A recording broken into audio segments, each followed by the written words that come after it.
ते gate pass झालं. हाय, नमस्कार, शुभ सकाळ, गुड मॉर्निंग.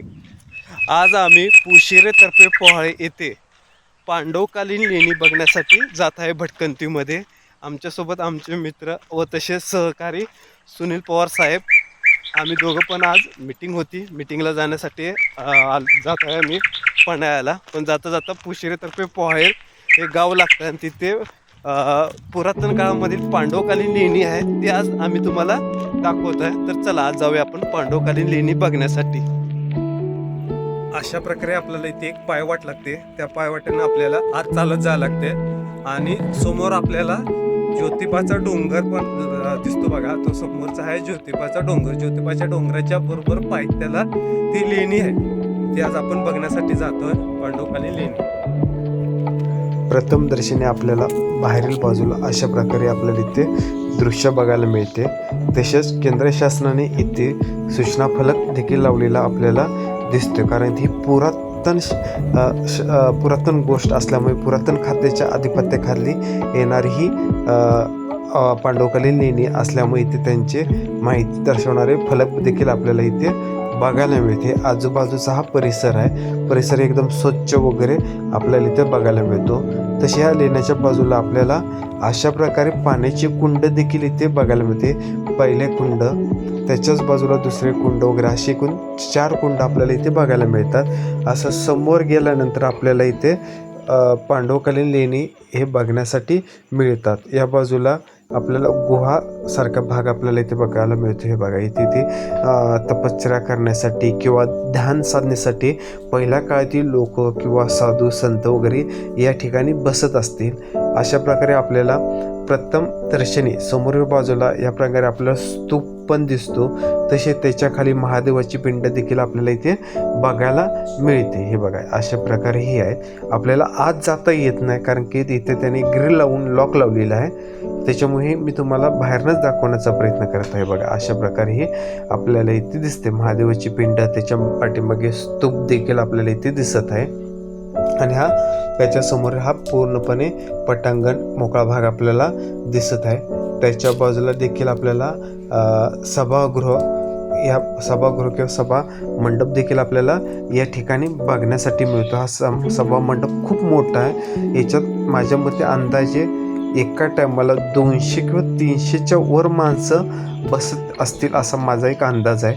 पण हा बघा किती मोठा हा सभागृह आहे आणि पूर्णपणे हा दगडी खांबावरती उभा असलेला, पूर्णपणे हा डोंगर पोखरून तयार केलेला सभागृह. त्या काळातील इंजिनियर किती हुशार असतील, त्याने हा सभागृह तयार केला. किती कोरीव काम, किती तीक्ष्ण अशा या दगडामध्ये हे केलेलं आपल्याला काम इथे बघायला मिळते. छत किती कशा प्रकारे कोरले हे आपल्याला या ठिकाणी बघायला मिळते. बघा, समोर बाजूला अशा प्रकारे आपल्याला खांब पण दिसतात. हे खांब एकूण 14 खांब आहेत. 14 खांब आपल्याला याच्यामध्ये बघायला मिळतात. अशा प्रकारे त्याच्या पाठीमागे बसण्यासाठी, ध्यान साधण्यासाठी आपल्याला इथे बारीक बारीक अशा खोल्या तयार केल्यासाठी सारख्या दिसतात. तसे छतावरून पाणी पडताना आपल्याला दिसते. हे पाणी आपल्याला वर्षाच्या 12 महिने देखील इथे आपल्याला खाली पडत असताना छतात, म्हणजे किती झऱ्यात या ठिकाणी, म्हणजे त्या काळातील लोक ज्या ठिकाणी पाणी आहे असेच ठिकाण बघून अशा प्रकारे आपले राहण्याची किंवा आपल्या ध्यान साधण्याची किंवा आपल्या तपश्चर्याचे ठिकाण ते बघत असत किंवा ते तयार करत असते. हे आपल्याला इथे दिसते. म्हणजे पाण्याला त्या काळात देखील किती महत्त्व होते हे आपल्याला इथे या लेण्यावर आपल्याला बघायला मिळते. आजूबाजूला बघा, हे डोंगरात असून देखील इथे आपल्याला इथे पाण्याची झरी इथे आहेत आणि हे सर्व नाही म्हणता आपल्याला हे बघायला मिळतात. आणि हे मे महिन्यात देखील इथे पाणीच असतं.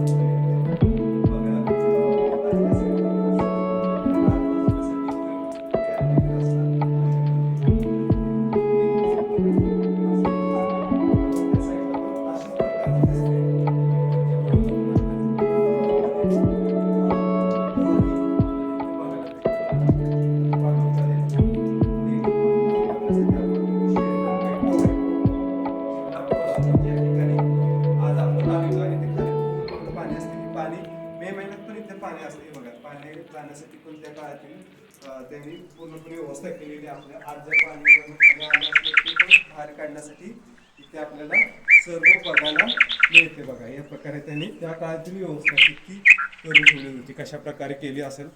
तिथल्या जुन्या काळातील इंजिनियर त्यांचं काम म्हणजे बघण्यासारखंच आपल्याला इथे दिसतं. बघा, अशा प्रकारे हे पांडवकालीन गुहा हे आपण बघण्यासाठी पुशेरीतर्फे पोहा इथे आलेलो आहे. तसेच त्याच्या बाजूला देखील आपल्याला पांडवकालीन लेणी दिसतात. हे बघा, हे समोरून आहे आणि सर्व एक आतल्या बाजूला एकच मार्ग केलेला आहे. म्हणजे आत एकदा गेल्यानंतर सर्व लेणी आपण फिरून येऊ शकतो. अशा प्रकारे बघा, याच्यातनं आत गेले की समोर जातो.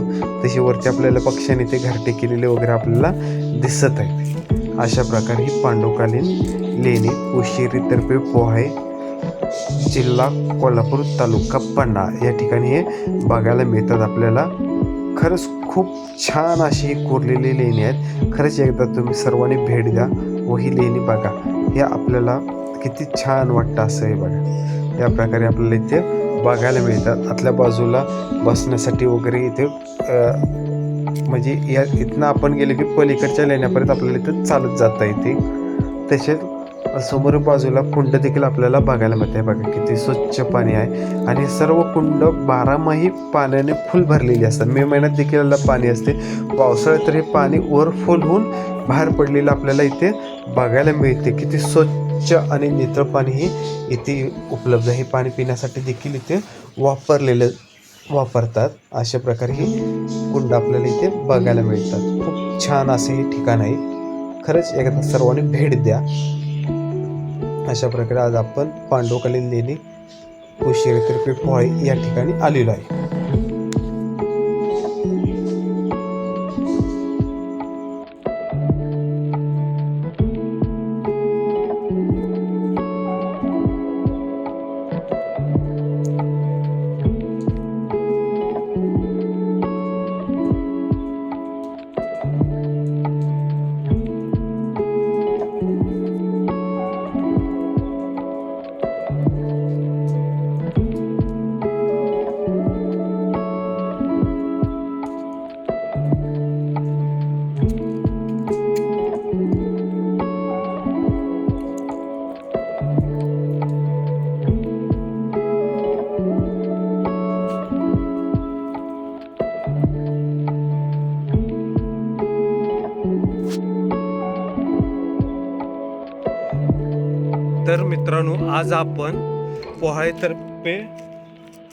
तर मित्रांनो, आज आपण पुशेरीतर्फे पोहाय, तालुका पन्हाळा, जिल्हा कोल्हापूर या गावामध्ये पांडवकालीन लेणी बघण्यासाठी आज आपण भटकंतीमध्ये आलो होतो.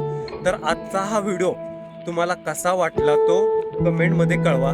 तसेच या व्हिडिओला जास्तीत जास्त शेअर करा, म्हणजे अशीच माहिती तुम्हाला व तुमच्या मित्रांपर्यंत पोहोचवण्यास मला पण मदत होईल. तसेच या व्हिडिओला शेअर करा आणि बेल आयकॉनला क्लिक करा, म्हणजे मला असेच नवीन व्हिडिओ बनवायला प्रोत्साहन भेटेल आणि मी नवीन माहिती तुमच्यापर्यंत देण्याचा प्रयत्न करेन. धन्यवाद. भेटू पुढील भागामध्ये. भटकंतीच्या पुढील भागामध्ये भेटू. धन्यवाद.